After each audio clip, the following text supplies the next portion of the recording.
Joe Biden is terrible at this. Let's just be honest. It's a very strange candidate for the DNC to rally behind and say, this is our guy. And that's what they're doing because Joe Biden sucks. And if you're going to have anybody on the stage with you, it's one thing to accept Beto O'Rourke's endorsement. It's another thing entirely to say this. I want to make something clear.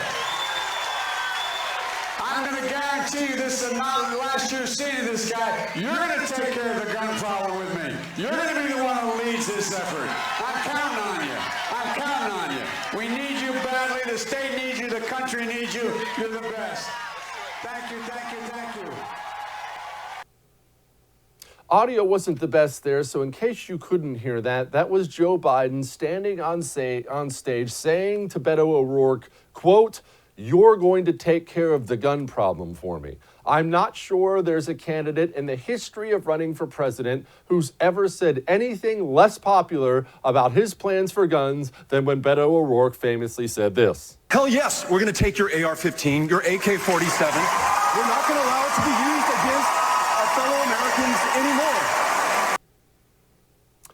Yeah, see, that plays really well, as you can hear, with the nutballs that show up to a Democratic debate. With the normal Americans that you need to win general elections, they're horrified by that kind of talk. So you can accept Beto's, endorsement all you want. Don't choose to ride him on the issue that he was the worst about. What are you thinking? Look, let's be honest. Joe Biden sucks.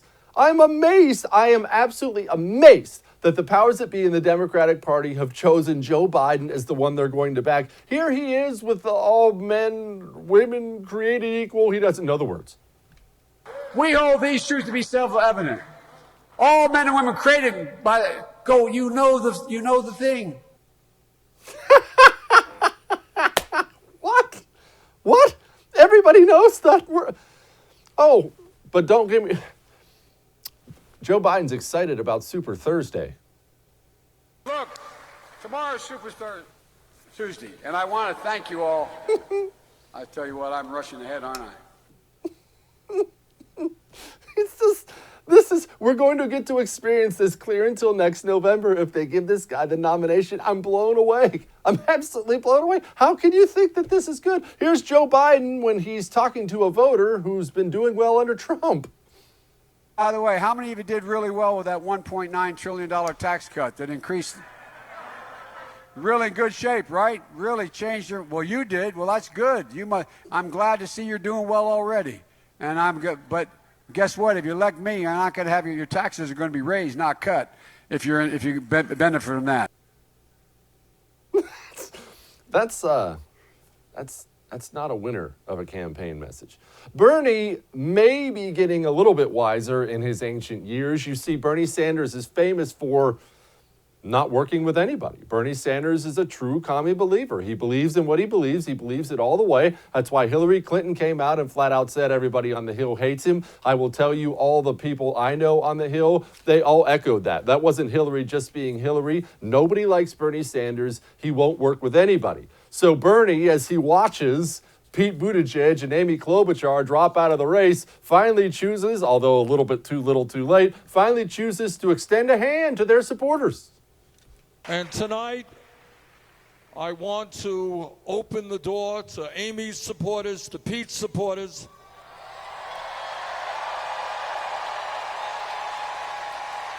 I know that there are political differences, but I also know that virtually all of Amy's support and Pete's support understand that we have got to move toward a government which believes in justice, not greed. So to all of Amy and Pete's millions of supporters, the door is open. Come on in. This is the problem with Bernie. You see, he's extending a hand there, but his supporters, you remember how we always talk about on the show about how the Democrat Party has become the intolerant party? You have to believe in this, or they will rip you to shreds. They tear apart their own people. Bernie Sanders supporters, they're terrible at that. There's a reason Bernie Sanders supporters are overwhelmingly the most violent supporters in the country. Look, they tried to assassinate a GOP congressman. They're constantly out there spewing hate online, so much so that the other Democrat candidates for office have complained repeatedly about Bernie's supporters. Bernie's supporters are not very welcoming. Bernie's supporters have been caught on those Project Veritas undercover cameras talking about how they're going to burn down Milwaukee if they take away the nomination from Bernie. They have a big tent problem in the Democrat Party, and nobody has a big tent problem worse than Bernie Sanders, and that's one of the many things that likely doom him to get the nomination. And even if he does manage to get it, it's probably the thing that dooms him the most in the general election. Even if you hate Trump, even if you're considering it, there's such a turnoff. Who wants to join a movement where you're getting screamed at all the time by a woman with hairy armpits? And the Democrats, they know they're in trouble. They know that Joe Biden is not exactly the savior and he's the only horse they have to ride. And that's why they're so defensive about their primary process. Here's Donna Brazile kind of being mean to somebody. So, Ronna, go to hell. This is not about, go to hell. I'm tired of it, Ed. We're not trying to prevent anyone from becoming the nominee. If you have the delegates and win, you will win. This notion that somehow or another Democrats are out there trying to put hurdles or roadblocks before one candidate, that's stupid. I know what's going on. They are scared of Democrats coming together to defeat Donald Trump. They need to be focusing on what we're focusing on the Democratic Party, and that is preventing foreign interference in our elections. Stop using Russian talking points, Madam Chairwoman.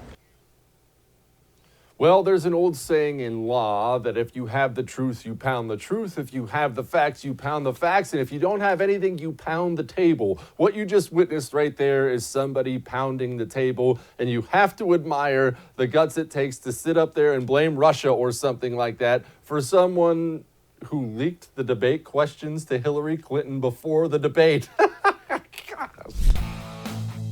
Hey, thanks so much for watching The First on YouTube. If you liked what you saw, go ahead and like and subscribe. You heard me. Like it, subscribe. You'll get a lot more of it and a lot more of me.